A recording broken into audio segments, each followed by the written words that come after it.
Pemirsa, Menq RI Purbaya mengaku telah mengintip saldo rekening para pejabat di lingkungan Kemenq. Meski hasil sementara ini terlihat normal, namun hal tersebut tidak menutup kemungkinan terjadinya praktik korupsi.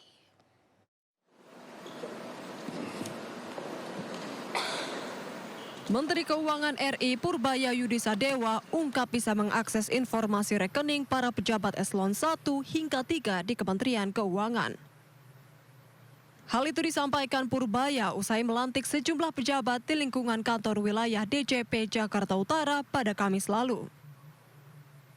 Diketahui pemeriksaan rekening dilakukan sebagai upaya pengawasan serta patokan untuk menentukan rotasi jabatan.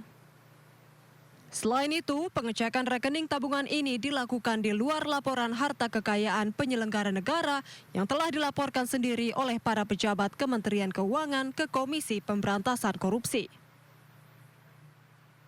Saya punya akses untuk pejabat saya, semuanya. Tapi yang saya periksa sampai eselon 3, karena yang mau naikkan yang itu nanti kalau yang di bawah menaik, kita lihat lagi. Tapi sebagian besar eselon 1 juga saya lihat, jago-jago mereka, flat aja uangnya. Di luar LHKPN juga kita lihat masuk akal apa enggak, terus bandingkan dengan uangnya yang di bank dari tahun ke tahun kayak gimana. Jadi nggak bisa sembunyi lagi pejabat-pejabat kami dari security ini apa? Pengawasan kita ya.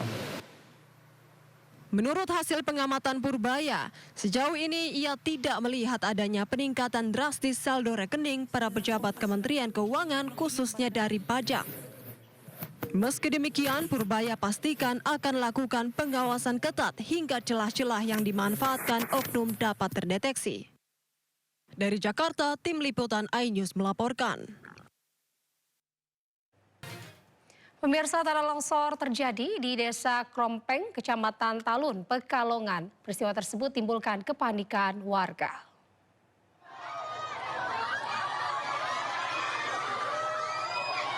Tanah di tepian Sungai Kupang yang ambles dan menyeret pepohonan ke bawah membuat warga panik.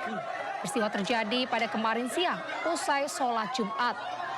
Amblesnya tanah dipicu derasnya arus Sungai Kupang setelah wilayah tersebut diguyur hujan lebat seharian. Meski tak ada korban jiwa maupun luka, namun dampak kerusakan cukup signifikan karena sejumlah rumah di tepian sungai turut terdampak.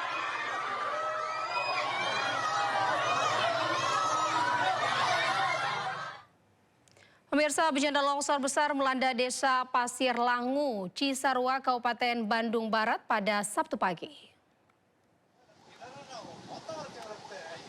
Puluhan rumah tertimpa material longsor pada pukul 2 pagi hari. Longsor terjadi diduga karena hujan yang terus mengguyur kawasan Cisarua selama 24 jam. Puluhan rumah rata dengan tanah diduga terdapat ratusan warga masih tertimbun di dalamnya. Pasalnya, kejadian sangat cepat dan saat warga tengah tertidur lelap.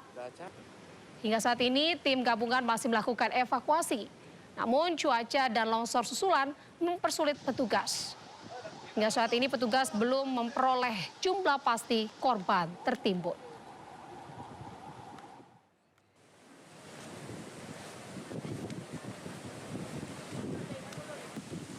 Sabtu siang, petugas menemukan satu jasad korban longsor berjenis kelamin perempuan. Korban ditemukan usai terseret longsor. 6 orang dilaporkan meninggal, sementara 84 orang lain masih hilang. Jenazah para korban telah dievakuasi dan dibawa ke rumah sakit guna autopsi dan identifikasi.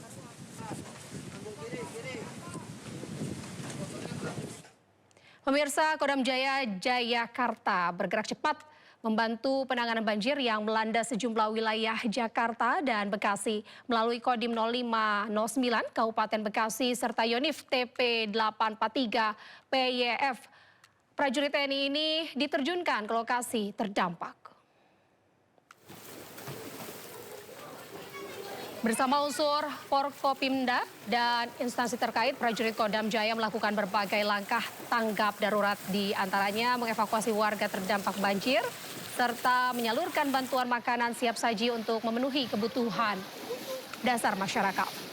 Sementara itu di Kabupaten Bekasi, prajurit Yonif TP843 PYV Kodam Jaya bersama Babinsa, masyarakat dan juga unsur terkait lainnya bahu-membahu menangani tanggul sungai yang jebol di Desa Pantai Bakti, Kecamatan Muara Gembong. Jebolnya tanggul menyebabkan air sungai meluap dan merendam permukiman warga.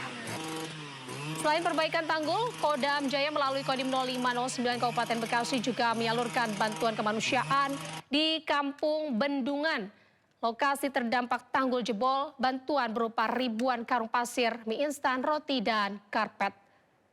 Kehadiran prajurit di tengah bencana ini merupakan wujud nyata pengabdian TNI dalam melindungi keselamatan dan kesejahteraan rakyat.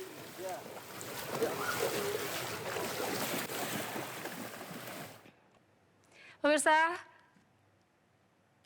guna memberikan apresiasi kepada para agen dan juga mitra agregator ini terbaik yang telah memberikan kontribusi dan juga sepanjang tahun 2025 ini PT MNC Finance menyelenggarakan Agent Awards 2026.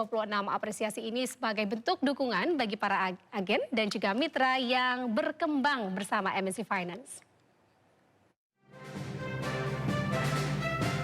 PT MNC Finance yang merupakan anak usaha PT MNC Capital Indonesia Tbk menyelenggarakan Agent Award 2026 sebagai bentuk apresiasi MNC Finance kepada para agen dan mitra agregator terbaik yang telah memberikan kontribusi di sepanjang tahun 2025. Selain itu, digelarnya Agent Award 2026 ini sebagai ajang mempererat sinergi dengan agen dan mitra agregator sehingga dapat mengejar pemenuhan target kinerja secara bersama-sama. Ini apresiasi kami terhadap agregator yang sudah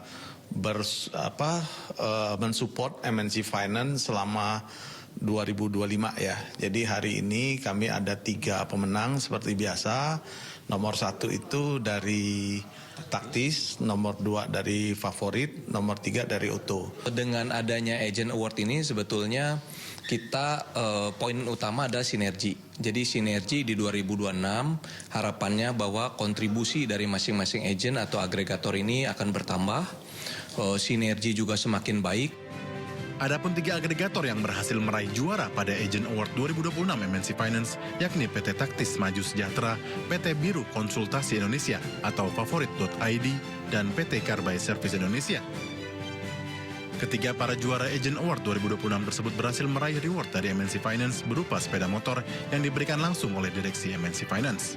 Ya, kami senang sekali bisa mendapatkan penghargaan ini. Ini menandakan bahwa kolaborasi antara MNC Finance dan agensi kami, marketing agensi kami itu berjalan dengan baik.